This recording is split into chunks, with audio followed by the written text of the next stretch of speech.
Praise lord అండి. అందరూ బాగున్నారని అనుకుంటున్నాను. మరి యొక్క బైబిల్ లెసన్ మనం తెలుసుకోవడానికి ఈ సమయం ఇచ్చినందుకు మనం దేవునికి కృతజ్ఞతలు తెలియజేద్దాం. అయితే కామెంట్ సెక్షన్లో ఒక ప్రత్యేకమైన కామెంట్ ఇది నచ్చింది అని నేను గ్రహించి ఆ కామెంట్ని ఆధారంగా చేసుకొని నేను ఈ లెసన్ చేస్తున్నాను. కామెంట్ సెక్షన్లో రెడ్డి గారు మీరు ఇచ్చిన కామెంట్ చాలా విలువైనదండి. మీ గొప్పతనం ఏంటంటే బైబిల్ మొత్తాన్ని ఈ యొక్క ప్రశ్నలో పెట్టేశారు, ఆ కామెంట్లో పెట్టేశారు.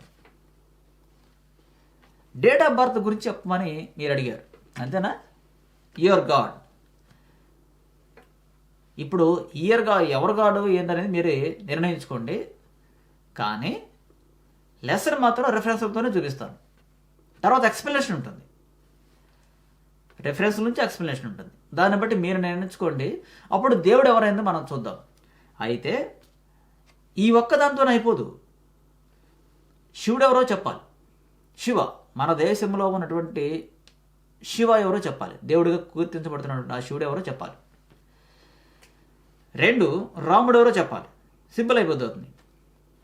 ఇవి చెప్పిన తర్వాతే యాక్చువల్గా చెబుదామని అనుకున్నా, కానీ మీ ప్రశ్నని నేను విలువగా తీసుకున్నాను కాబట్టి ఆ విలువైన దాన్ని మనం చెప్పాలి కాబట్టి దాని గురించే మనం మాట్లాడడానికి ఇక్కడ ఉన్నాం కాబట్టి సో అవన్నీ పక్కన పెట్టి నేను ఈ లెసన్ ఈ యొక్క కామెంట్ మిమ్మల్ని విలువైనగా తీసుకున్నాను. ఓకేనండి. ఇప్పుడు మనం ఈ లెసన్ ఈ దేవుడు ఎవరు, ఈ దేవుడు మీ దేవుడా నా దేవుడా లేదా సృష్టికి సంబంధించిన దేవుడు అనేది మీరు నిర్ణయించుకోండి. నేను మాత్రం పర్ఫెక్ట్గా నిలబడి స్ట్రాంగ్గానే ఉన్నాను. దేవుడు ఎవరైంది అనేది. ద సెకండ్ థింగ్ ఏంటంటే ఈ బైబిల్ కూడా లోకాస్టుడిది కాదు, వాళ్ళు అలా క్రియేట్ చేశారు. అంబేద్కర్ని మావాడు అంటారు, బొమ్మలు మాత్రం పెట్టుకుంటారు కొంపలో. అంబేద్కర్ ఎవరు, ఆయన గొప్పతనం ఏంటి ఎవరు చెప్పరు. చెప్పినా కూడా ఎవడు వినడు, ఎందుకంటే వాళ్ళకి అంతే. ఇక 2, దేవుడు ఎవరు వాళ్ళు చెప్పరు. రిలీజియన్ ఉన్నవాడు ఎవడు చెప్పడు. ఎవరికి అవసరం లేదు. ఎక్కడ నిలబడి అక్కడ హ్యాపీగా జనాల యొక్క కష్టాన్ని తినడానికి అలవాటుపడినటువంటి మత పెద్దలు, రాజకీయ నాయకులు వీళ్ళంతా. వీళ్ళ గురించి మనం ఎందుకు మాట్లాడకూడదో ఈ లెసన్ విన్న తర్వాత కానీ అంతకుముందు లెసన్లు విన్నప్పుడు కానీ మీరు గ్రహించండి. లా అండ్ ఆర్డర్ గురించి మీరు ప్రత్యేకంగా స్టాండ్ ఉండండి, దాని మీద ప్రత్యేకమైన నిలబడి ఉండండి. ఎక్కడైనా సరే కులానికి సంబంధించింది కదా లా అండ్ ఆర్డర్. పోలీసోడు అన్ని పోలీస్ జాబ్ చేసేవాడు అన్ని కులాల నుంచి వచ్చిన వాడే ఉంటాడు. ఓకే, అలాగే ఏ జాబ్ అని చేయని అన్ని కులాల నుంచి ఉంటారు. కానీ ఈ జాబులు క్రియేట్ చేసిన వాడెవడు అనేది మనం తర్వాత డిస్కస్ చేద్దాం. ఓకే, ఇప్పుడు మీ యొక్క కామెంట్ నేను చాలా విలువైనదిగాను నేను భావించాను కాబట్టి ఈ కామెంట్ని తీసుకున్నాను. ఈ కామెంట్ కంటే ముందు నా కుటుంబ స్నేహితుడు శ్రీనివాస్ అని ఉంటాడు. ఆయన ఎప్పుడు మాతో ఎప్పుడు డిబేట్ చేస్తూ ఉంటాడు, చక్కగా చాలా మంచి ప్రశ్నలు అడుగుతూ ఉంటాడు. ఆయన అడిగాడు జీసస్ క్రైస్ట్ ఎప్పుడు పుట్టాడు అని. మీరే కామెంట్ సెక్షన్లో జస్ట్ మీరు మీ దేవుడు యొక్క డిఓపి చెప్పమన్నారు, ఆయన డైరెక్ట్గా అడిగారు. 2వది, మీ ఇద్దరికంటే ముందు ఈ యొక్క ప్రశ్న ఉద్భవించింది భాస్కర్ రాజు గారు అని. ఆయన ఈ ప్రశ్న క్రియేట్ చేశాడు. ఆయనకి తెలిసి క్రియేట్ చేశాడో తెలియక క్రియేట్ చేశాడో లేక అది ఎలాగ స్ప్రెడ్ అయిందో తెలియదు, కానీ మీ ముగ్గురు ద్వారా డైరెక్ట్గా విన్నాను కాబట్టి ఆ యొక్క ప్రశ్న మొత్తం ఈ బైబిల్కి సంబంధించింది. అనగా బైబిల్ మొత్తం కలిపి మీరు ఆ ప్రశ్నలో పెట్టేశారు. బైబిల్ మొత్తం కలిపి ఆ యొక్క ప్రశ్నలో పెట్టేశారు. అది మీ గొప్పతనం. అది మీరు నరుడే, నేను నరుడే. ఇక్కడ తారతమ్య భేదాలకి ఏ విధమైనటువంటి చోటు లేదు, ఉండడానికి అవకాశం లేదు. నా హార్ట్లో కూడా ఉండదు, అది నా బ్రెయిన్లో కూడా ఉండదు. వచ్చిందంటే తాడు తీసేస్తాను, అది వేరే సంగతి. కనుక ఇక్కడ దేవుడు ఎవరు అనేది, డేట్ ఆఫ్ బర్త్ అనేది ఇప్పుడు మనం జ్ఞాపకం చేసుకున్నప్పుడు, గ్రహించినప్పుడు లేదా ప్రశ్న వేసుకున్నప్పుడు ఈ ప్రశ్న జనానికి చెప్పాల్సింది. ముందు మనమే వేసుకోవాలి ఈ ప్రశ్న. కల్చరల్ యాక్టివిటీస్ గురించి కానీ లేకపోతే ఆ యొక్క సంస్కృతిలో ఉన్నటువంటి ఆ యొక్క పూజా ఫలం ఏదైనా కానీ ముందు మనం ప్రశ్నించుకున్న తర్వాతే పక్కనుండి చెప్పాలి. అప్పటి వరకు దేవుడెవరో ఎవడికి అర్థం కాదు, తనుకుంటూ ఉండాలి. కులాలు అనుకోవచ్చు, మతాలు అనుకోవచ్చు. ద సెకండ్ థింగ్ ఇక్కడ మనం చూద్దాం సార్, మనం డైరెక్ట్కి వెళ్ళిపోదాం, టైం వేస్ట్ అవుతుంది. చూడండి, మత్తయి సువార్తలో అనగా నూతన నిబంధన నుంచి మనం ఈ యొక్క పాయింట్ మనం స్టార్ట్ చేసి ఓల్డ్ టెస్టిమెంట్కి వెళ్దాం. మత్తయి సువార్త మొట్టమొదటిసారిగా నూతన నిబంధనలో ఉంటుంది. నేను అంతకుముందు లెసన్లో కూడా ఏం చెప్పానంటే, దేవుడి గురించి మాట్లాడవలసినది దేవుడు ఎన్నుకున్నవాడు లేవి యొక్క వంశీయులు మాత్రమే దేవుడి గురించి మాట్లాడాలి. కనుక ఈ యొక్క మత్తయి సువార్త నూతన నిబంధనలో మొట్టమొదటిసారిగా దేవుడు అనే వాటిని అలా అమర్చుతాడు. మానవుడు చేసింది కాదు. ఈ బుక్ ఏది మానవుడు రాయలేదు, మానవుడు ఏది రాయలేదు. నేను ఎందుకు మాట్లాడుతున్నానో ఈ యొక్క లెసన్ ద్వారా విన్న తర్వాత మీరు వినండి. మానవుడు రాసిన గ్రంథం కాదు ఇది. చూడండి, శరీరమే మానవ, తర్వాత ఇంకేంటి మరి ఆలోచించవా? సరే చూద్దాం. మత్తయి సువార్త రాయబడిన కాలము క్రీస్తు శకం 60 నుంచి 65 సంవత్సరాల మధ్య ఇది రాశాడు. కానీ గ్రంథకర్త మత్తయి ఏమని రాశాడు అంటే, జీసస్ క్రైస్ట్ యొక్క వంశావళి గురించి ఆయన మాట్లాడాడు. ఏమని మాట్లాడాడు మనం చూద్దాం. మొదటి అధ్యాయము 18 నుంచి మనం చూద్దాం. యేసుక్రీస్తు జనన విధం ఎట్లనగా, ఆయన తల్లి అయిన మరియ యేసేపుకు ప్రదానము చేయబడిన తర్వాత వారేకము కాక మునుపు ఆమె పరిశుద్ధాత్మ వలన గర్భవతిగా ఉండెను. ఆమె భర్త అయిన యోసేపు నీతిమంతుడై ఉండి ఆమెను అవమానపరచనొల్లక రహస్యంగా ఆమెను విడనాడ చూచెను, ఉద్దేశించెను, అనుకున్నాడంతే. అతడు ఈ సంగతులను గూర్చి ఆలోచించుకొనుచుండగా ప్రభువు దూత స్వప్నమందు అతని ప్రత్యక్షమై, దావీదు కుమారుడైన యోసేపు, నీ భార్య అయిన మరియను చేర్చుకొనుటకు భయపడకము. ఆమె గర్భము ధరించినది పరిశుద్ధాత్మ వలన కలిగినది. ఆమె యొక్క కుమారుని కనును, తన ప్రజలను వారి పాపముల నుండి ఆయనే రక్షించును గనుక ఆయనకు యేసు అను పేరు పెట్టుదు అనెను. ఇది కాన్సెప్ట్ అండి. ఇక్కడ రాయబడినటువంటి కాన్సెప్ట్ ఇలా ఉంది. అయితే ఈ కాన్సెప్ట్ని ముందుగా మన దైనందిన జీవితాలకు మనం అప్లై చేసుకుందాం. మన దైనందిన జీవితాలకు మనం అప్లై చేసుకోవాలి. ఏదైనా సరే ఎలాగ అప్లై చేసుకుని చూద్దాం. ఇప్పుడు ఆయన తల్లి అయిన మరియ యేసేపుకు ప్రదానము చేయబడిన తర్వాత అంటే పెళ్లి చేసుకున్నారు వీళ్ళు, అంతే కదా. మ్యారేజ్ అయింది. పెళ్లి చేసిన తర్వాత వారు ఆ యొక్క సెక్సువల్ ఇంటర్ కోర్స్కి వెళ్ళబోయే ముందుగా, సెక్సువల్ ఇంటర్ కోర్స్ అంటే మొదటి దాన్ని రాత్రి సమయానికి రాబోయే ముందుగా ఆమె పరిశుద్ధాత్మ వలన గర్భవతిగా ఉండెను అని డిసైడ్ అయింది అక్కడ. అయితే ఈమె ఏమని చెప్పింది? ఈ మాట విన్నప్పుడు ఆ యొక్క యోసేపు అనగా ఆ యొక్క భర్త హృదయం ఏమై ఉండాలి?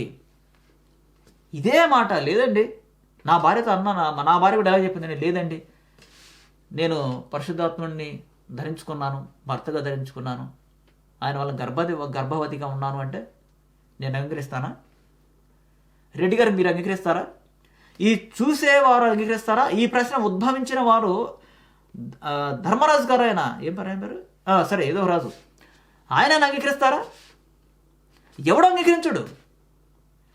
ఇది కల్చరల్ పరంగా కూడా ఎవడు అంగీకరించేటువంటి విషయం కానే కాదు. ఎందుకు కాదంటే, ఒక దేవుడు అనేవాడు తల్లి యొక్క గర్భములోనో లేదా తన యొక్క కని అయినటువంటి గర్భములో పడటం అనేది it is really non sense. ఎవడో అంగీకరించేటువంటి విషయం కాదు అది. నేను కూడా అంగీకరించడం. నేను వెంకటేశ్వరుని పూజించేవాళ్ళం. అలాగని చెప్పేసి రే మా నాన్న వెంకట ఆ మాట చెప్తాడా, రే వెంకటేశ్వరుడే అక్కడ పుట్టాడంటే ఊరుకుంటారా జనం? రాళ్ళు ఇచ్చి కొడతారు. అలాగే మీ రెడ్డి గారు మీరు ఏ దేవుడాన్ని పూజించండి, ఆ దేవుడే నీ ఇంట్లో పుట్టాడని మీరు అంగీకరిస్తారా? అంగీకరించరు. ఎప్పుడు పుట్టారు మళ్ళీ అది? సరే తల్లిదండ్రులు అంటే ఓకే, ఈమె ఏకము కాక మునుపు పెళ్లి చేసుకుంది బాగానే ఉంది, అదే ముందుగా చెప్పవచ్చు కదా. అనగా పెళ్లి కాకముందు ఆమె స్త్రీగా కన్యగా ఉన్నప్పుడే, పెళ్లి కాకముందు బాగానే ఉంది. ఈమె ఎప్పుడైతే యోసేపుని పెళ్లి చేసుకుందో ఇక్కడ కార్యం జరిగినదని మనం గ్రహించాలి. పెళ్లి తర్వాత శోభనానికి ముందు మధ్య గ్యాపులో పరిశుద్ధాత్ముడు ఎంటర్ అయ్యాడు అని అర్థం. తర్వాత గర్భవతిగా ఉండను, ఆమె భర్త అయిన యోసేపు నీతిమంతుడై ఉండి. అంటే ఏమర్థమైంది? నాకు సంథింగ్ నేను గర్భం దంచినట్టుగా అనిపిస్తుందండి. నాకు ఈ కార్యం వద్దు, ఈ కార్యం నేను చేయలేను అన్నప్పుడు భర్త ఏమంటాడు? అంగీకరించలేడు. అదేంటి? మన నుంచి ఒకరు రావాలి కదా. ఎవడో ఒక గుర్తు తెలియని వాడు దేవుడు అనబడిన వాడు నీకడ పుడతామేంటి? ఇది నాన్సెన్స్. కాకపోతే ఇది చండాలం వినటానికి కూడా. అంతేకాదు, ఇంకా 4 సువార్తలో కనుక వెళితే సబ్జెక్టు ఇలాగే ఉంటుంది, కానీ వాళ్ళు రాసినటువంటి విధానం వేరుగా ఉంటుంది, పదాలు వేరుగా ఉంటాయి, దాని యొక్క ఇంటర్నల్ లింక్ మాత్రం మారదు. ఈరోజు కూడా మన యొక్క డిక్షనరీస్ అప్డేట్ అవుతూ ఉంటాయి. ఎందుకని అంటే కొత్త కొత్త పదాలు మానవుడికి తెలియకుండానే ఆ యొక్క భాష ప్రయాణం చేసిన వాడి నుంచి ఉద్భవిస్తూ ఉంటాయి. కాబట్టి ఆ యొక్క డిక్షనరీస్ ఎప్పుడు మీరు అబ్జర్వ్ చేస్తే అవి అడ్వాన్స్ లెవెల్కి వస్తూ ఉంటాయి. భాష మారింది, భాషా పదం, ఈ పదం మారింది, ఈ పదం ఇలా మాట్లాడాలి, ఈ పదం ఇలా వచ్చు, ఇలా రావచ్చు, కొత్త పదాలు ఉద్భవిస్తూ ఉంటాయి. సఫిక్స్లు ఉంటాయి, ప్రిఫిక్స్లు ఉంటాయి, ఇవన్నీ యాడ్ చేస్తూ ఉంటారు. కనుక మనం ఎప్పటికప్పుడు లాంగ్వేజ్ని కూడా అప్డేట్ చేసుకుంటూ ఉండాలి. ఇక్కడ ఈయనేమన్నాడు? అతడు ఆ సంగతులు గురించి ఆలోచించుకొని ఉన్నాడు. ఏమని ఆలోచిస్తాడు? ఇక ఆలోచనలు చెప్పండి మీరు. పోనీ ఆ యోసేపు స్థానంలో రెడ్డి గారు ఉన్నారు, లేదా ఆ యోసేపు స్థానంలో నేనే ఉన్నా, ఏమని ఆలోచిస్తాం, ఏమని ఊహిస్తాం? అసలు భార్య గురించి సరైన ఆలోచనలు వస్తాయా? అనగా పెళ్లి చేసుకున్నాడన్న మాటే కానీ ఈ ఇంట్లో ఆనందము లేదు. ఫస్ట్ పాయింట్ మనం గుర్తుంచుకోవాల్సింది. జీసస్ క్రైస్ట్ పుట్టేంత, కడుపులో పడ్డంత మాత్రం ఆనందం లేదు అక్కడ. భర్త భార్యను అనుమానించడం మొదలుపెట్టాడు. ఆ నీతిమంతుడు ఎందుకు అయ్యాడు? స్త్రీని యొక్క మానాన్ని కానీ లేక స్త్రీ గురించి చెడుగా సొసైటీలో చెప్పకూడదు అనేది మన కల్చర్. ఎవరి కల్చరు? ఇండియన్ కల్చర్ కదా. లేదా మేము సనాతన ధర్మం మనుషులం అని చెప్పేవాడు చెప్పట్లేదు ఈ మాట. స్త్రీని స్త్రీగా చూడాలి చెప్పట్లేదా? గ్రంథాల్లో దరిద్రంగా రాస్తారు స్త్రీ గురించి. తెలుసా ఎందుకు రాస్తారో తెలుసా? అది కూడా దీంట్లోనే ఉంటుంది. కనుక మనం ఆలోచించాల్సిన విషయంలో యోసేపు చేసినటువంటి నీతిమంతుడు ఎలా అన్నాడు? ఈమెను నేను బయటికి ఈమె గురించి కానీ ఈమె యొక్క ప్రవర్తన గురించి నేను బయట చెప్పాల్సిన అవసరం లేదు, ఈమెను వదిలేద్దాం, ఏదో విధంగానే వదిలించుకుందాం, ప్రజల మధ్యలో పెట్టి కానీ, లేదు నేను ఇష్టం లేదనో సమ్యక్స్ ఆలోచించుకుంటూ కూర్చున్నాడు ఈయన. అవమానపరచొద్దు ఏమైనా. కాకపోతే దట్ ఈస్ పర్ఫెక్ట్ థాట్. అందుకని ఏమంటాడంటే దూత కూడా, పరిశుద్ధాత్ముడు ఏమంటాడు? వీడి నీతిమంతుడు. అల్లరి చేసే కుటుంబాలలో ఎప్పుడు ఎలా ఉంటుందంటే భార్య మంచి చేసినా కూడా అది చెడుగానే కనపడుతుంది, దరిద్రంగానే ఉంటుంది. అటువంటి కుటుంబాలు కాదు, నీతివంతమైన కుటుంబాలు ఉంటాయి. అది ఏ కులమైనా సరే, ఏ మతమైనా సరే, ప్రపంచంలో ఎక్కడైనా సరే. మనిషి అనబడిన తర్వాత వాడు ఒక కుటుంబం ఏర్పరచుకున్న తర్వాత ఆ కుటుంబంలో తప్పనిసరిగా నీతి కార్యాలు చేసేవాళ్ళు ఉంటారు. రెడ్డి గారు మీ కుటుంబంలో కూడా ఉంటారు. ఆ సందర్భం చూసుకున్నప్పుడు ఆయన నీతిమంతుడయ్యాడు. అక్కడ ఏమన్నాడంటే ప్రభువు దూత స్వప్నమందు అతనికి ప్రత్యక్షమై. 2 రకాలు ఉంటాయి ఇక్కడ. ఒకటి దర్శనము, రెండవది స్వప్నం అంటే కళ. దర్శనంలో ఒక ప్రత్యేకమైనటువంటి సమాచారం దేవుని యొద్ద నుంచి వస్తుంది. ఓల్డ్ టెస్టిమెంట్లో దేవుడిని కళలో కనపడతాను అంటాడు. కళలో ఒక ప్రత్యేకమైనటువంటి ఆ యొక్క సబ్జెక్ట్ బయటకు చెప్పేదానికి, అవుట్పుట్ ఇచ్చేదానికి అవకాశం ఉంటుంది. సరే, దాని గురించి మనం తర్వాత చూద్దాం. స్వప్నమందు అతని ప్రత్యక్షమై, దావీదు కుమారుడైన యోసేపు, నీవు గర్భవతి అయిన నీ భార్య మరియను చేర్చులకు భయపడకము, ఆమె గర్భము ధరించినది పరిశుద్ధాత్మ వలన కలిగినది. ఇక్కడ మనం ఆలోచించాల్సింది నాయన అంటే కల్చరల్ యాక్టివిటీస్గా ఆమె యొక్క గర్భాన్ని అంగీకరించడు భర్త. నేను కూడా అంగీకరించదు, సొసైటీ అంగీకరించదు, తీసి పక్కన పడే అయిపోయింది. ఇక్కడ పాయింట్ ఏంటంటే దేవదూత వేరు, పరిశుద్ధాత్మ వేరు. దేవదూత ఆయన కలలో కనపడి పరిశుద్ధాత్మ గురించి ఆయన ఒక పదం తీసుకొచ్చి పెట్టింది. ఓల్డ్ టెస్టమెంట్ ఉంటుంది, అది వేరే సంగతి. పరిశుద్ధుడు అనే పదాలు ఉంటాయి, కాదంటలేదు. కానీ ఇక్కడ ప్రత్యేకంగా ఈమె పరిశుద్ధాత్మ వలన గర్భాన్ని ధరించింది అని ఒక పాయింట్ ఇస్తుంది. ఇక్కడ పరిశుద్ధ ఆత్మ అంటే ఏంటి, ఇది కనుక చెప్పామంటే తర్వాత పాయింట్ గురించి మనం మాట్లాడదాం. ఈ పరిశుద్ధ ఆత్మ గురించి మనం ఓల్డ్ టెస్టమెంట్లో నిర్గమాకాండం 3వ అధ్యాయం 14వ వచనంలో చూస్తే ఈ పరిశుద్ధుడు కనపడతాడు. ఎలాగో చూద్దాం. దేవుడు, నేను ఉన్నవాడను అనువాడనై ఉన్నానని మోషేతో చెప్పాను. ఇది సెంటెన్స్, వాక్యం ఇది. ఇందాక చెప్పినట్టుగా దేవుడు అనే పదము దేవుడు అనబడని చెప్పుకోలేదు. దేవుడు అనే పదము మానవుడు వాడి యొక్క భాషాపరంగా క్రియేట్ చేయబడినటువంటి పదం. అది ఆల్మైటీ, సర్వతర్యామి, మను, ఇవన్నీ దేవునికి ఆపాదించబడినటువంటి పదాలు. దేవుడు ఏం చెప్తున్నాడంటే నేను దేవుడు అని చెప్పట్లే. అక్కడ దేవుడు ఏం చెప్తున్నాడు, నేను ఉన్నవాడను అంటున్నాడు. నేను అనే పదము, ఉన్నవాడను అనే పదము, ఈ రెండింటిని కనుక డివైడ్ చేసి ఆలోచిస్తే సబ్జెక్ట్ ఆటోమేటిక్ ఇక్కడ మనకు అర్థమైపోతుంది. కనీసం మొత్తం అర్థం కాకపోయినా కొంచెం అర్థమవుతుంది. నేను అనగా ఏమి? నేను అంటే ఒక పేరు కానీ ఒక ఊరు కానీ లేనటువంటి పదము. ఈ నేను అనేటువంటి ఈ పదములో ఎన్ని అంశాలు దాగి ఉన్నాయి అంటే 2 అంశాలు దాగి ఉంటాయి. 2 అంశాలు ఏముంటాయి దాంట్లో? ఒకటి చీకటి, రెండోది వెలుగు.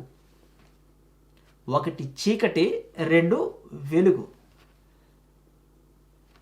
దీనికి ఉదాహరణ రెఫరెన్స్ కనుక తీసుకుంటే ఆదికాండము 1వ అధ్యాయము 5వ వచనములో దేవుడు అంటాడు, దేవుడు చీకటిని వెలుగును వేరు చేసెను అంటాడు. దేవుడు అనే కాన్సెప్ట్ మర్చిపోండి అసలు. ఆ దేవుడు అనే కాన్సెప్ట్లో ఆ పదములో ఎవరిని పెడతాం? ఇప్పుడు నేను అనే పదాన్ని పెట్టాం. అప్పుడేమవుతుంది? నేను చీకటిని వెలుగును వేరు చేశాను. ఈ నేను అనే పదమే దేవుడు. దేవుడు అనే పదము దేవుడే క్రియేట్ చేసిన పదము కాదు. ఇది గుర్తుపెట్టుకోండి. ఇప్పుడు ఈ నేను అనే పదములో ఏమన్నారు? ఇప్పుడు ఒక్క వెలుగు సంబంధమైన వాడు మాత్రమే ఉన్నాడు. ఏమన్నాడు? లంచం తీసుకోవద్దు. మీరు చూడండి, ఇంగ్లీష్కి ఆ యొక్క భాషలో చాలా తక్కువ పదాలు మనం చూస్తాం. తక్కువ పదాలు సందర్భానుసారంగా ఒకే పదాన్ని తీసుకుని లింకులు పెట్టుకుంటా కూర్చుంటారు. అది ఇంగ్లీష్ యొక్క గొప్పతనం వాడి వరకు. మన గొప్పతనం అలా కాదు. మంది ఇతర భాషల కంటే గొప్పగా కలిగి ఉంటుంది. తెలుగులో పుట్టినందుకు కానీ తెలుగువాడిని అయినందుకు కానీ నేను చాలా గర్విస్తాను. ఈ రోజుకి కూడా నాకు నా దేశం అంటే అంత ఇష్టం. తెలుగు భాష దేశంలోనే 2వ భాషగా గుర్తిస్తారు. Second highest language in India is Telugu. కనుక తెలుగులో పుట్టినందుకు కానీ తెలుగు బైబిల్ని ఎక్స్ప్లెయిన్ చేయడానికి, పురావస్తు శాఖ ఆధారంగా ఎక్స్ప్లెయిన్ చేయడానికి దేవుడు ఇక్కడ పుట్టించినందుకు నేను చాలా గర్విస్తాను. చాలా హ్యాపీగా ఉంటాను. నేను కులాన్ని పట్టుకోను, మతాన్ని పట్టుకొని, ఎవడిని పట్టుకొని నాకు చిరాకు అవన్నీ. ఫస్ట్ నుంచి నాకు చిరాకే, కొత్త ఏమి కాదు. దేవుడనే యెహోవా అంటాడు, నేను వెలుగును చీకటిని వేరుపరిచాను. ఇప్పుడు నేను అనే పదంలో ఈ వెలుగు కూడా ఉంది. మళ్ళీ ఇప్పుడు ఈ నేను అనే పదములో వెలుగై ఉంది. ఏ వెలుగుంది? అది చీకటిలోకి ప్రవేశిస్తుందట. ఈ నేను అనే పదము నుంచి ఉద్భవించినటువంటి వెలుగు చీకటిలోకి ప్రవేశించింది. చీకటి తల్లి గర్భమై ఉంటుంది. చీకటి దానిని ఎరుగకున్నది. ఆ తల్లి గర్భంలోకి వచ్చేది ఏమై అన్నదో తల్లికి తెలియటలేదు. కనుక గర్భము ధరించడం అనేది ఒక రీప్రొడక్షన్ తెలియజేస్తుంది, ప్రత్యుత్పత్తి వ్యవస్థను తెలియజేస్తుంది. గర్భం ధరించడం అనేది ఏమని తెలియజేస్తుంది? మనం సరిగా ఒకసారి ఆలోచిస్తే పరిశుద్ధాత్మ వలన గర్భం ధరించడం ఏంటి, ఈ కాన్సెప్ట్ మనం చూద్దాం. సో ఈమె పరిశుద్ధాత్మ వలన గర్భం ధరించింది. గర్భం ధరించడం అనేది ప్రత్యేకముగా జీవశాస్త్రాన్ని గురించి మాట్లాడుతుంది. అవునగా, అంటే అర్థం ఏంటి? రీప్రొడక్టివ్ సిస్టమ్, ప్రత్యుత్పత్తి వ్యవస్థ 2 రకాలుగా ఉంటుంది. జీవశాస్త్రం చెప్పేవాడికి అర్థమవుతుంది, ఆ యొక్క టీచర్లు కనుక కనుక్కుంటే 2 రకాలుగా ఉంటుంది. అది డాక్టర్ కానీ తెలుస్తుంది. 2 రకాలైనటువంటి ప్రత్యుత్పత్తి వ్యవస్థ మనం చూడగలుగుతాం. ఒకటి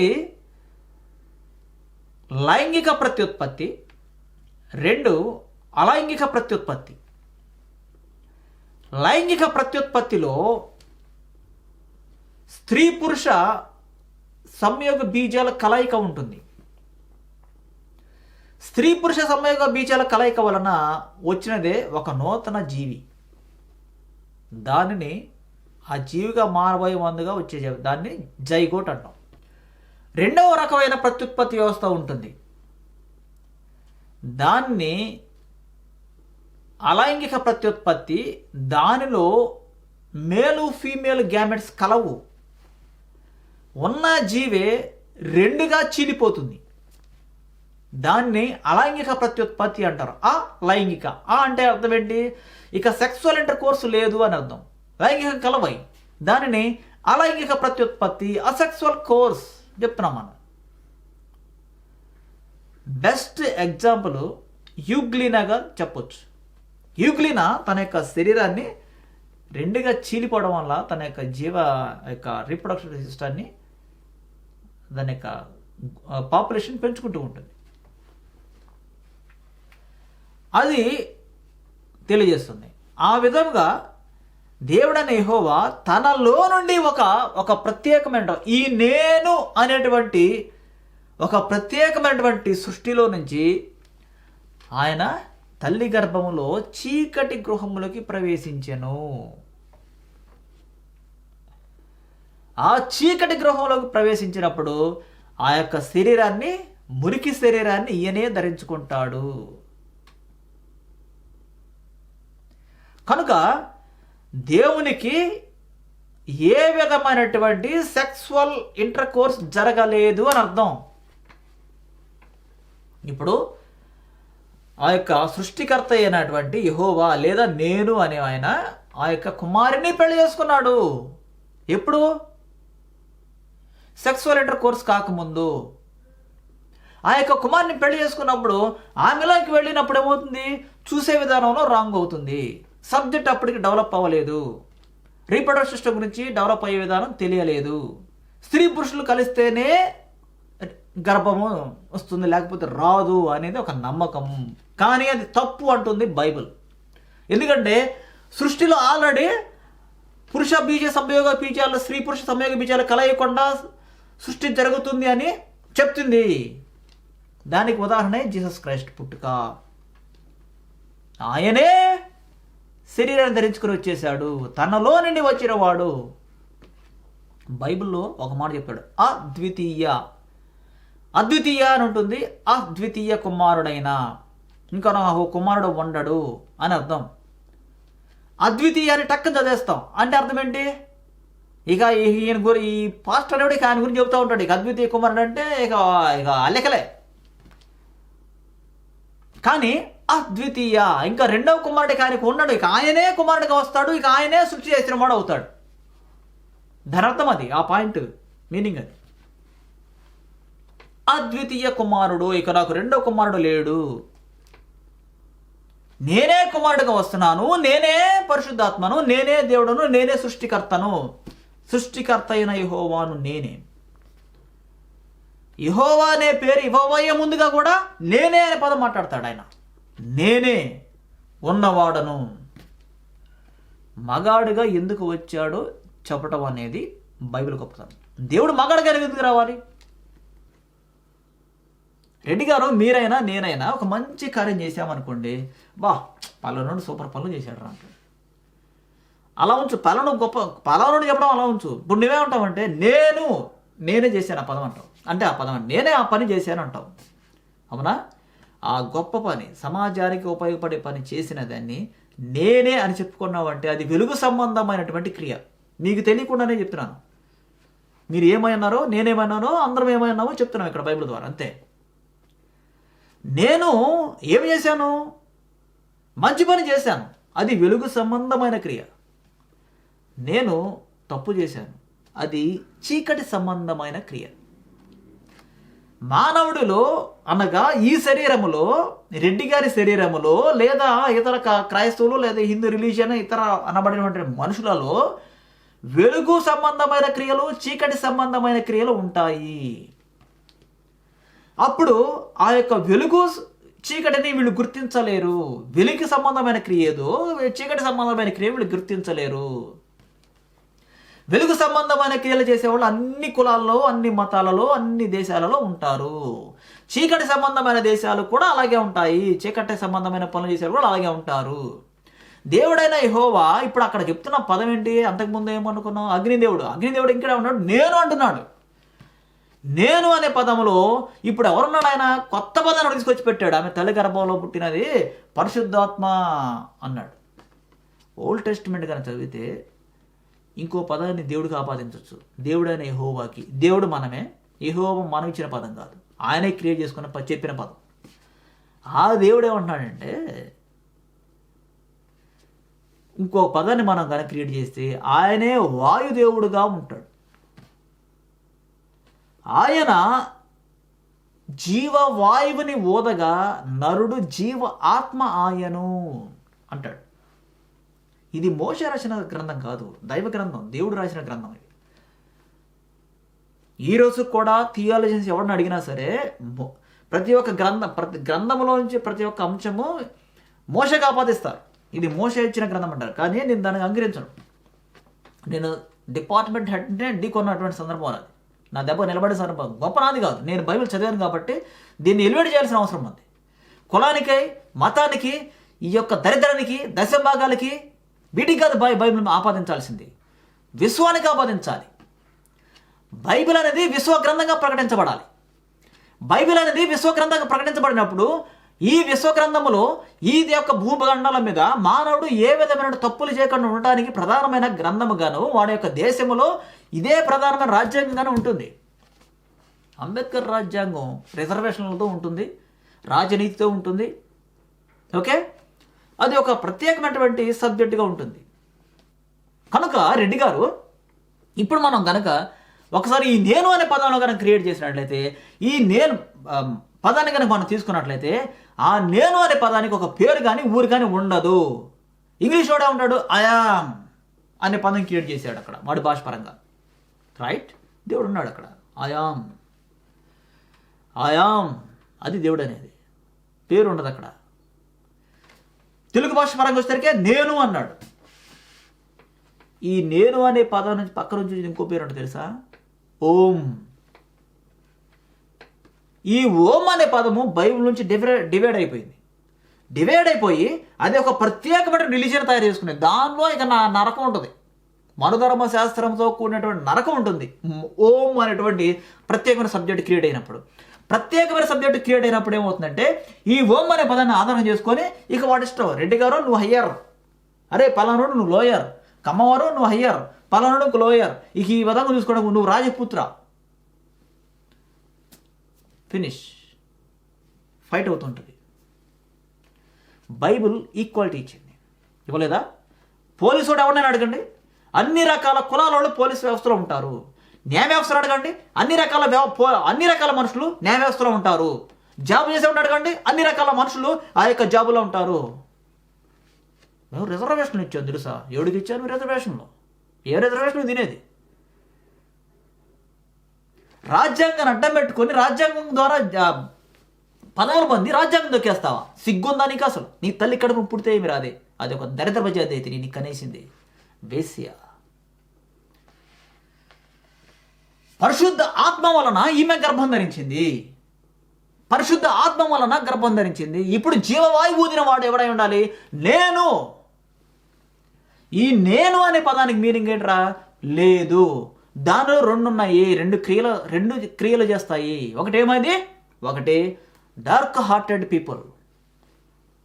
కామం కలిగి ఉండొచ్చు, ధనాపేక్ష కలిగి ఉండొచ్చు, కులపిచ్చ కలిగి ఉండొచ్చు, మతపిచ్చ కలిగి ఉండొచ్చు, ప్రాంతాభిమానం కలిగి ఉండొచ్చు. ఇక నీ ఇష్టం, సమాజానికి అనవసరమైనటువంటి పదాలు ఏదైనా సరే కలిగి ఉండొచ్చు, దేవుడికి అనవసరమైన పదాలు ఏదైనా కలిగి ఉండొచ్చు. ఇవన్నీ డార్క్ హార్టెడ్ పీపుల్, చీకటి సంబంధమైనటువంటి పనులు. కనుక నేను అనే పదములో డార్క్నెస్ ఉంటుంది, అలాగే లైట్ ఉంటుంది. ఈ పరిశుద్ధ ఆత్మ అనేది జీసస్ క్రైస్ట్ యొక్క పుట్టుకను తెలియజేస్తుంది. ఏమని తెలియజేస్తుంది? ఆ వచ్చేవాడు మామూలు కాదురా అని చెప్తుంది. అనగా దేవుడు తన యొక్క సృష్టిని తానే పెళ్లి చేసుకున్నాడు. ఇది పర్ఫెక్ట్ చెప్పాలంటే. ఇంకో పదం చెప్పాలంటే ఏంటంటే లోక కళ్యాణము జరిగినది అని అర్థం. ఈ నేను అనే ఆయన తను చేసిన సృష్టిని తానే పెళ్లి చేసుకున్నాడు. అది అంతేగా. మరి ఈమె గర్భం ధరించండి, మరి పెళ్లి చేసుకున్నట్టేగా. ఇక్కడ పరిశుద్ధాత్మ వల్ల అంటే మీకేంటో అర్థమైందని అనుకుంటున్నానండి. 2, ఇంకో పాయింట్ చెప్దాం. మళ్ళీ నిబంధనలోకి వెళ్ళిపోతే, నూతన నిబంధనలోకి వెళ్ళి కనుక మనం చూసుకుంటే ఏమని చెప్పొచ్చు? ఈ మత్తయి సువార్తలో ఒక మాట చెప్పొచ్చు. ఏమని? ఇంకా భార్య అయిన మరియను చేర్చుకోవడం భయపడమాక. అంటే మరి సమాజానికి భయపడినట్టేగా. సమాజానికి అసలు దారుణంగా నన్ను చూస్తారు, అసలు ఇష్టం వచ్చినా చూస్తారు. ఈ మిడిల్ ఈస్ట్ కంట్రీ, ఇప్పుడు కూడా చూడండి, మిడిల్ ఈస్ట్ కంట్రీ ఇప్పుడు కూడా సరిగా ఉండదు, అన్ని కట్టుబాట్ల మధ్య పెరుగుద్ది. అది ముస్లిమిజం ఎక్కడో కాదు, బైబిల్లోది అది కూడా. సరే, దాని గురించి తర్వాత. ఈ యొక్క మిడిల్ ఈస్ట్ కంట్రీలో ఉన్నవాడు ఏమన్నాడు? భయపడుతున్నాడు. నేను భయపడుతున్నానండి. ఈ విషయం నేను చెప్పలేను బయటికి, నాకు ఆనందం లేదు పెళ్లి చేసుకున్నందుకు. ఏం చేయమంటారు చెప్పండి? దేవుడు పుడతామేంటి సార్? చండాలంగా ఉంది ఈ మాట, ఏంటమే రోతగా ఉంది. రిలీజియన్ కూడా ఏమంటారు సార్? పిచ్చివాడ. లోక కళ్యాణం జరిగింది అక్కడే. సృష్టి చేసినవాడు సృష్టినే పెళ్లి చేసుకున్నాడు. అది చీకటి లోకి వెలుగు ప్రవేశిస్తున్నప్పుడు చీకటి దాన్ని గ్రహించకుండా ఉన్నది. తల్లి గర్భం గ్రహించలేదు. ఎప్పుడు? ఆమె గర్భవతిగా ఉన్నప్పుడు. ఉండడానికి కారణం ఏంటో ఆ యొక్క దూత కూడా చెప్తుంది. నువ్వు జాగ్రత్తగా ఉండవు, పురుషుని రాని మగ దగ్గరికి, భర్త దగ్గర రామంటాడు పెళ్లి చేసుకున్న తర్వాత. దొరకబో, నేను ఆల్రెడీ ప్రెగ్నెంట్. జీసస్ క్రైస్ట్ పుట్టుక విషయంలో ఇంటిలోనే సరైన ఆనందం లేదు. Right, okay. తర్వాత ఒక కుమారుని కంటుంది. చెప్పింది ఎవరో? దూత చెప్తుంది. ఏమని చెప్పింది? కనుక ఆయనకు యేసు అను పేరు పెట్టుదు అనెను. ఏ పేరు పెట్టాలి ఇప్పుడు వచ్చేవాడికి? నేను అనే పదంలో నుంచి వచ్చేవాడికి ఏమో అని పేరు పెట్టాలి? యేసు అని పేరు పెట్టాలని దూత చెప్తుంది. ఏమని? ఆ యేసు అనే పదం నాకు రక్షకుడు అని అర్థము అని కింద నోట్లు ఇచ్చారు. రక్షకుడు ఏమని రక్షించేవాడు? పాపం నుండి రక్షించేవాడు. ఎటువంటి పాపం వచ్చింది?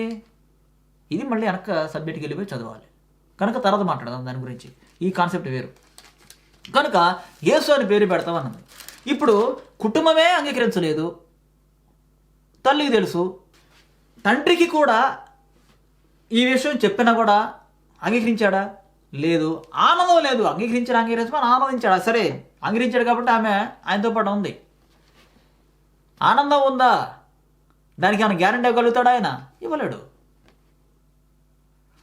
కనుక ఇప్పుడు జీసస్ క్రైస్ట్ పుట్టుకను గురించి ఎవరు చెప్పారో మనం తెలుసుకుందాం. మత్తయి సువార్త 2వ అధ్యాయం నుంచి మనం చదువుకుందాం.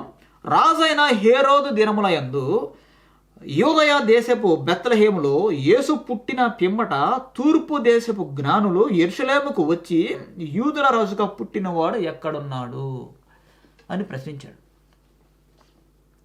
ఈ యూదుల రాజు ఎవడో? వీడెవడంటే హేరోదు అనేవాడు ఒక రొత్లెస్ కింగ్. వాడు అసలు మనిషి అనేవాడు వాడిని రాజుగా కూడా అంగీకరించాడు. వాడు చరిత్ర చదివితే బైబిల్లో ఉంటుంది, నీకు అవుట్స్కట్స్లో ఉంటుంది. వాడికి ఒక ప్రత్యేకమైన సబ్జెక్ట్ ఉంటుంది. రాజులు చేసినటువంటి దినచర్య ఎలా ఉంటుందో వాళ్ళు ఆ యొక్క కోర్ట్ యార్డ్లో ఉన్న వాళ్ళు రాస్తూ ఉంటారు, వీళ్ళు ఏమేం చేస్తున్నారు ఏంటి మొత్తం యాజ్ ఇట్ ఈస్గా, ఎందుకంటే చరిత్ర కావాలి కాబట్టి. ఆ చరిత్ర ఇక్కడ బైబిల్లో దేవుడైన యెహోవా తీసేస్తాడు, కానీ అక్కడక్కడ పదాలు పెడతాడు. వాడు ఏం చేశాడు ఏంటని తల కూడా నరికేస్తాడు తెలుసా. ఒక రాజు దారుణంగా తల నరికించడం అంటే మాట్లాడుకున్నావా? సరే, ఈ బెత్లెహేంలో పుట్టిన తర్వాత ఈ తూర్పు దేశపు జ్ఞానులు వస్తారు. తూర్పు దేశం మంద అవుదా? మిడిల్ ఈస్ట్ కంటే వెస్ట్రన్ తీసుకున్నప్పుడు మంద అవుతుంది కదా, మన కూడా ఉంటారు. మీకు బెస్ట్ ఎగ్జాంపుల్ నేనే. యూట్యూబ్ ఛానల్లో నేను ఒక న్యూమరాలజిస్ట్ని చూశాను. ఆయన పేరు ముదిగొండ గోపాలకృష్ణ. ఓకే, సరి చేద్దాం తర్వాత కుదిరితే. ఆయన ఒక న్యూమరాలజిస్ట్గా ఉన్నప్పుడు నా డేట్ ఆఫ్ బర్త్లో ఆ యొక్క డేట్ గురించి చెప్పినప్పుడు, ఆ డేట్ పుట్టినవాడు, ఆ డేట్లో పుట్టినవాడు, ఆ రోజున పుట్టినవాడు ఎలా ఉంటాడు ఏంటి అని చెప్పినప్పుడు, ఆయన చెప్పినప్పుడు యాజ్ ఇట్ ఈజ్ నా బ్రతుకుని తీసి అక్కడ పెట్టేశాడు. ఇక ఆయన ఎవరో నాకు తెలీదు, నేనెవరో ఆయనకి తెలియదు. జస్ట్ ఒక యూట్యూబ్ ఛానల్లో వచ్చినప్పుడు చూశాను అంతే. యాజ్ ఇట్ ఈజ్ ఇక ఈ డేట్లో పుట్టినవాడు ఇలా ఉంటాడు, వీడి జీవన విధానం ఇది అని చెప్పేశాడు. ఇప్పుడు ఏం చేద్దాం నేను దాన్ని పట్టుకొని, బా ఏం చెప్పేశారు, సూపర్ చెప్పారంటే ఆస్ట్రాలజీ టాప్ అని చెప్పమంటారా? ఆస్ట్రాలజీ టాప్ అని చెప్పినప్పుడు ఇక అందరితో ఆగిపోవడం మన నాలెడ్జ్.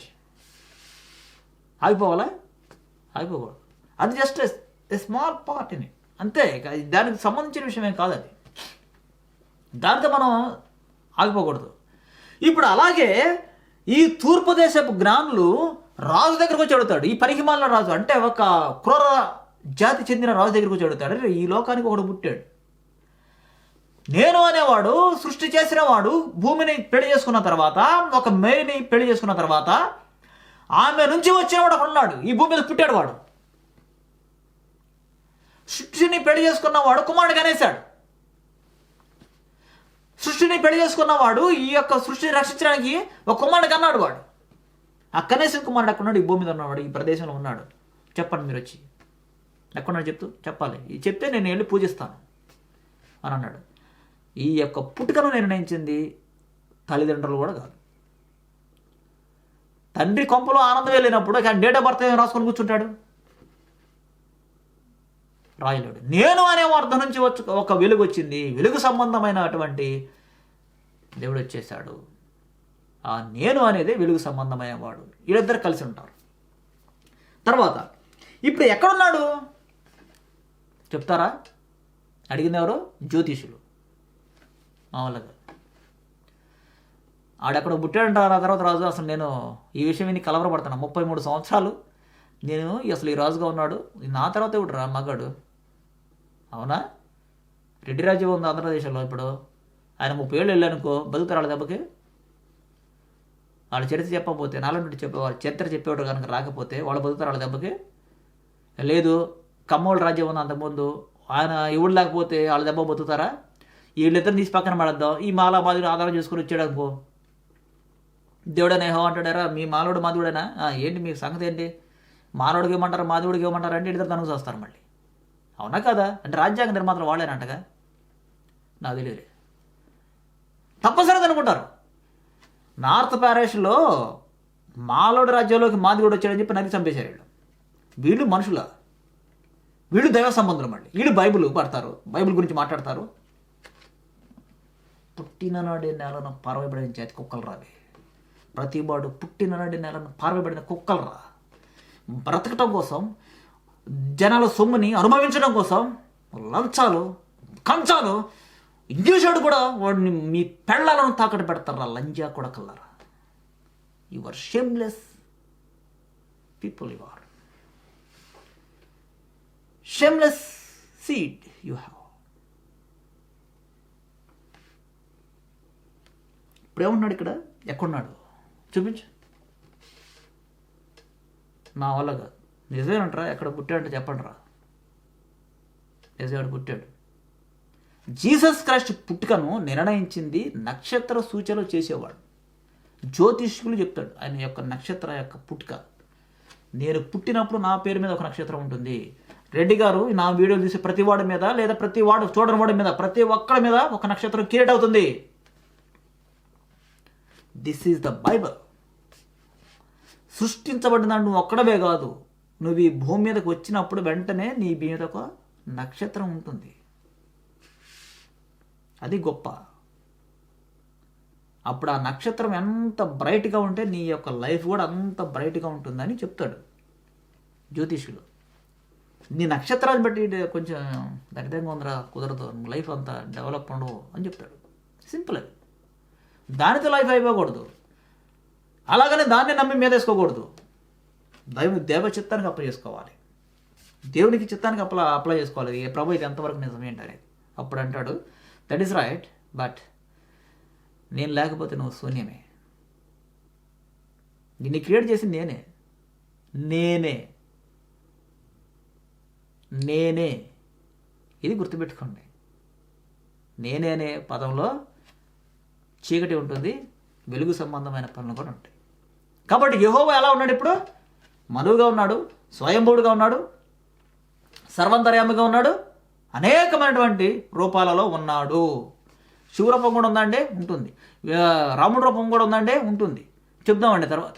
Okay sir. కనుక ఈ పుట్టినవాడి గురించి డేట్ ఆఫ్ బర్త్ ఉంటుందా? రెడ్డి గారు ఇప్పుడు మీరే చెప్పాలి.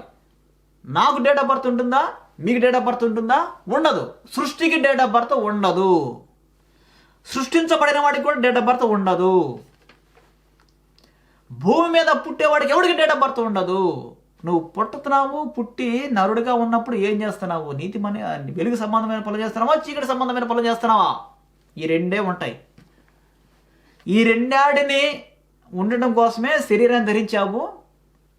ఆ శరీరాన్ని ధరించినప్పుడు ఏం కోరుకున్నావు నువ్వు?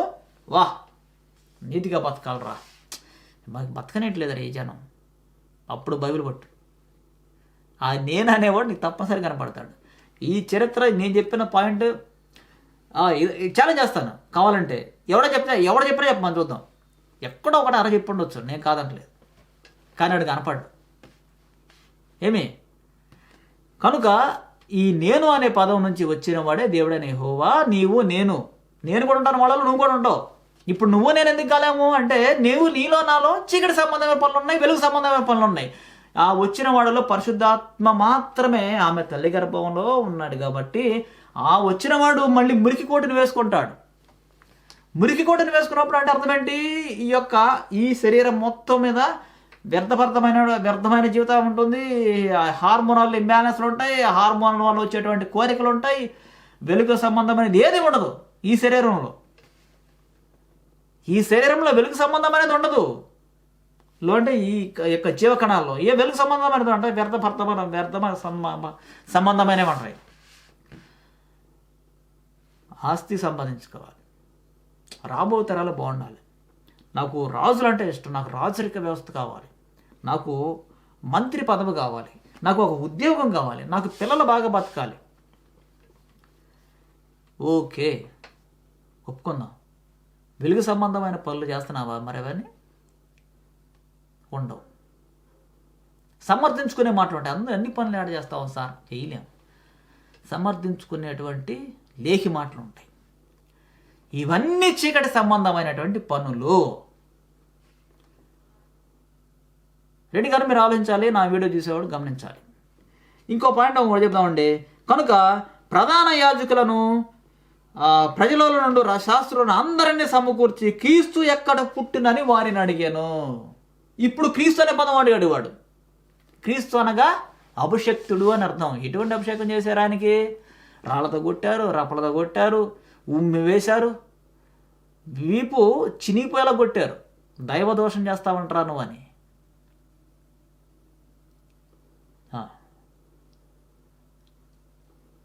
నేను సామాన్యంగా థింక్ చేయట్లేదని నాకు తెలుసు. అది ఇప్పుడు కూడా నన్ను ఏమన్నారంటే, నువ్వు వెళ్ళి డాక్టర్ చూపించుకోపో అంటున్నారు. తెలుసా? పర్వాలేదు, ఇదే కదా, దీని గురించి చెప్పడమే కదా నా పని. చెప్తా నేను. రీసెర్చ్ ఎలా ఉంటుందో చూపిస్తాను రా.